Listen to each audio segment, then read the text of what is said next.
की माझ्या स्तरातल्या कुठल्याही त्यांच्या नेत्यांनी माझ्यासोबत महिला विधेयकाच्या संदर्भात ओपन डिबेट करावी। काल देवेंद्र फडणवीसांनी जी तातडीची पत्रकार परिषद घेतली आणि त्यांनी सांगितलं की माझ्या समकक्ष जो कोणी नेता असेल काँग्रेसचा त्याच्यासोबत मी चर्चा करेन। आम्ही खूप शोधाशोध केली की आपल्या पक्षामध्ये देवेंद्र फडणवीसांच्या समकक्ष कोणी आहे का, तर एवढा खोटा बोलणारा आणि धादांतपणे जाहीर खोटा बोलणारा कोणीही काँग्रेसमध्ये नाही। त्यामुळे त्यांच्या समकक्ष नेता आम्हाला शोधता आला नाही।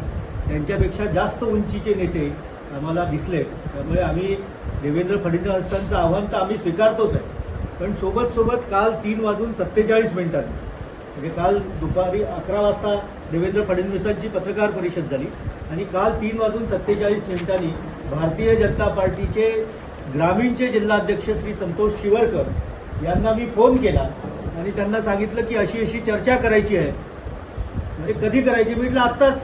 तुम्ही केळीवेळ येत असाल तर केळीवेळ येतो, अजून पुढे असाल तर तिथे येतो।